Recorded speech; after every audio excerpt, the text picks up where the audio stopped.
Ni mazoezi gani ambayo unaweza kuyafanya yatakayokusaidia unate vizuri kwa mikono miwili, pia kuondoa matege ya mikono na kuweza kunata vizuri mikononi kwa mtu au kwenye gymnastic pyramid.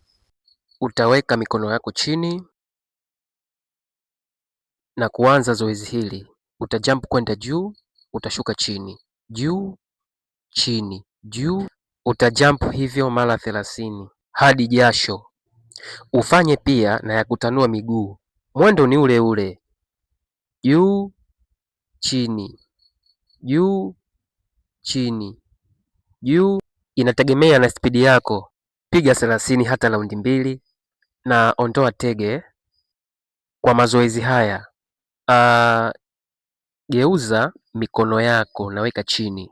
Hakikisha mikono imenyooka vizuri. Sogeza miguu karibu na mikono, chuchumaa taratibu na magoti yako yaguse kwenye vikwio vya mikono.